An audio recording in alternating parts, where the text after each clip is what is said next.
बताने वाला हूँ एसीबी ब्रेकर के बारे में, यानी एयर सर्किट ब्रेकर के बारे में कि एयर सर्किट ब्रेकर कैसे काम करता है, इनके ऊपर जो लिखा हुआ होता है इंटरफेस इसका, उसका मकसद क्या होता है, और इन कंप्लीट में एसीबी के बारे में बताने वाला हूँ।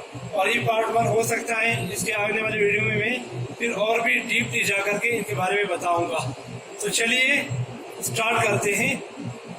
ये है हमारे पास पूरा इंटरफेस एसीबी ब्रेकर का। सबसे पहले अगर हम देखते हैं इस साइड से, तो ये है डिस्प्ले। इस डिस्प्ले के अंदर फीडिंग होती है कि अर्थ फॉल की सूरत में, शॉर्ट सर्किट की सूरत में, अंडर वोल्टेज और वोल्टेज, अंडर फ्रीक्वेंसी और फ्रीक्वेंसी, ठीक है, और स्पीड। तो उस सूरत में उसकी जो फीडिंग है वो इसके अंदर फीड की जाती है। ये है वो डिस्प्ले।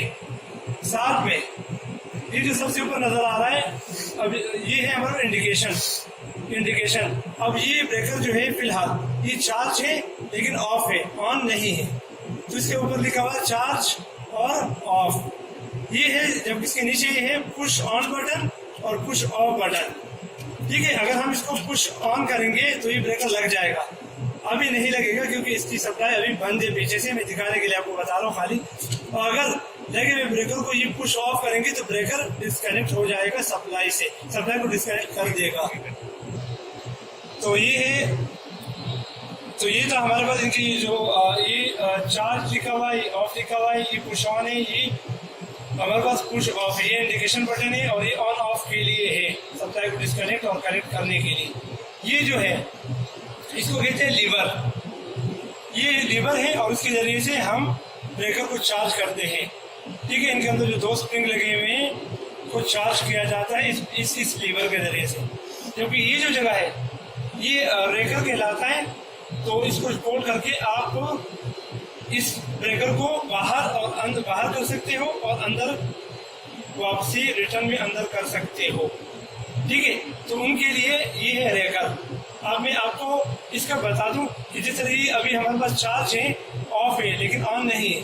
अगर ऑन होगा तो ये क्या लिखा हुआ होगा वो भी अभी आपको मैं दिखाता हूँ। ये जैसा हमारे पास दूसरा ब्रेकर लगा हुआ है तो ये ऑन कंडीशन में है, ठीक है। तो ऑन कंडीशन में यहाँ इंडिकेशन में क्या लिखा हुआ है, डिस्चार्ज, और यहाँ पर लिखा हुआ है ऑन, ठीक है। तो इसका मतलब है कि ये हमारे पास अभी डिस्चार्ज है और ऑन कंडीशन में है। जबकि पहला वाला जो मैंने दिखाया उसमें लिखा हुआ था, उसमें यहाँ पे लिखा हुआ था कि चार्ज और यहाँ लिखा हुआ था ऑफ, यानी इसको हमने चार्ज तो कर लिया था लेकिन इंडिकेशन में आ रहा है कि ऑफ है। ये मैंने बता दिया पुश ऑन और पुश ऑफ बटन। ये जो अब हमारे पास इसके ऊपर रेटिंग लिखी हुई आती है तो इसका क्या मतलब होता है, और मेन तो खाली ब्रेकिंग कैपेसिटी है, लेकिन मैं चलो सबका बताने की कोशिश करता हूँ। ये हमारे पास ये पोल्स है कि 3 पोल का है, ठीक है। फ्रीक्वेंसी हमारे पास 50 या 60 हर्ट्ज पे काम कर सकता है, ठीक है। इसके बाद हमारे पास UI लिखा हुआ है, UI के बाद UI लिखा हुआ है 1000 वोल्ट। तो इसका मतलब ये होता है कि ये रेटेड इंसुलेशन वोल्टेज है, यानी डाई इलेक्ट्रिक टेस्ट वोल्टेज है। जब ये ब्रेकर बनाया गया था तो इतने में इसको टेस्ट किया गया था, ठीक है। इसके तो ये इंसुलेशन के लिए होता है, इंसुलेटेड रेटेड वोल्टेज कहते हैं। ये जो इसके नीचे है UIMP, तो UIMP आगे लिखा हुआ है 12 kV किलोवाट। तो ये इसका मतलब है capable with standing during failure, यानी ये इतनी सलाहियत है कि फेलियर के दौरान ये इतने किलोवाट पे स्टैंड कर सकता है, यानी इतने पे ये इतना ये बियर कर सकता है, ठीक है। इसके बाद है ये है हमारा IN यानी मैक्सिमम। तो ये जो ब्रेकर है हमारे पास एसीबी, ये मैक्सिमम 1250 एम्पियर ही अलाउ करता है इसके ऊपर, इससे ज्यादा नहीं, यानी 1250 एम्पियर का ही ब्रेकर है, इतना ही करंट इसके ऊपर आ सकता है। इसके बाद ये UE लिखा हुआ है, ये जो हमारे पास सिंबल है AC का, यानी इसके बाद है UE और ये सिंबल दिया हुआ है। इसका मतलब होता है कि AC जो हमारे पास इसके वोल्ट है वो है 220 से 500 और B कैटेगरी के लिए 600 से 690 वोल्टेज, ठीक है। उसके बाद है हमारे पास ये है ICU और ICS।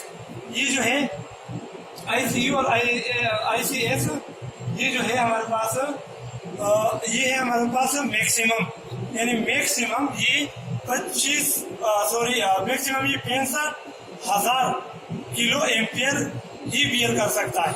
इससे ऊपर जाएगा तो ये डैमेज हो जाएगा, पूरा ब्रेकर डैमेज हो जाएगा।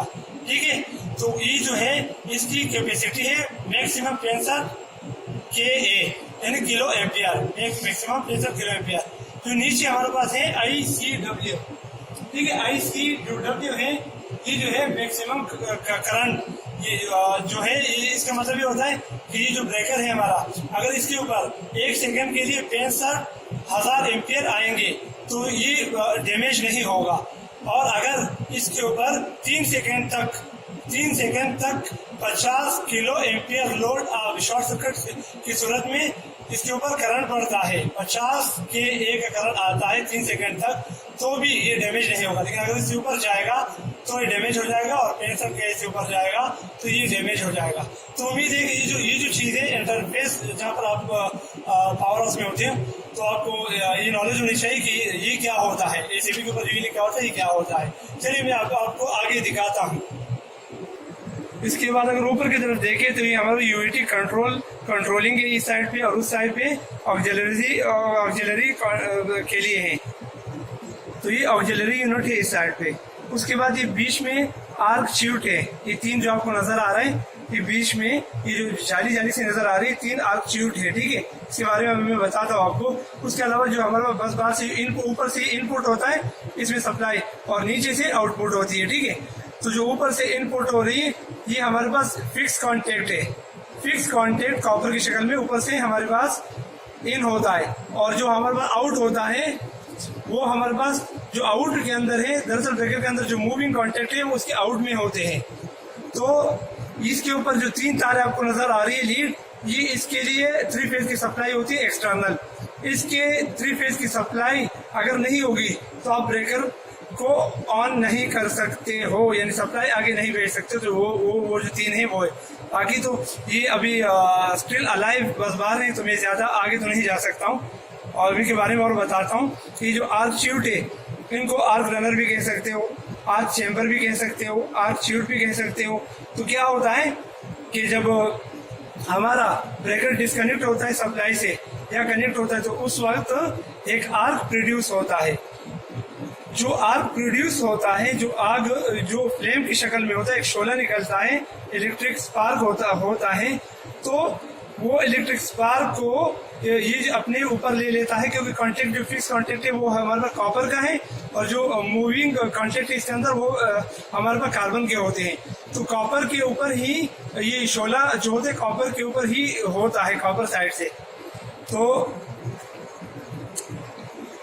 ये होता है कि थोड़ी देर के लिए ये कॉपर के जो कांटेक्ट है उससे ये शोला कार्बन के ऊपर ट्रांसफर हो जाता है, और वहां से ये जो हमारे पास आर्क च्यूट का डिजाइन दिया हुआ है, आर्क रनर का, ये फिंस और होल जैसा, तो इसके अंदर ऊपर की तरफ वो शोला एयर के जरिए बुझ जाता है, और उनके लिए एक रास्ता बन जाता है, एक पेज बन जाता है जो एटमॉस्फेयर में निकल जाता है। यानी आर्क जो प्रोड्यूस हो रहे हैं उनको बुझाया जाता है, उनके लिए रास्ता प्रोवाइड जाता है, तो उनको लेंथी किया जाता है, लंबा किया जाता है और डिवाइड किया जाता है इस आर्क च्यूट के अंदर। तो इसलिए तो भी इसका नाम एयर सर्किट ब्रेकर रखा गया है। इसका तो उम्मीद है कि ये जो पार्ट 1 मैंने इसके लिए बारे में बनाया है, ये वीडियो ये आपको पसंद आई होगी। तो please subscribe my channel, like and share my videos, because I have brought many informative videos for you, and inshallah I will bring a lot of more informative videos for you. So your subscription, likes and comments will definitely encourage me. So finally, please subscribe my channel and don't forget to hit the bell icon. Allah Hafiz.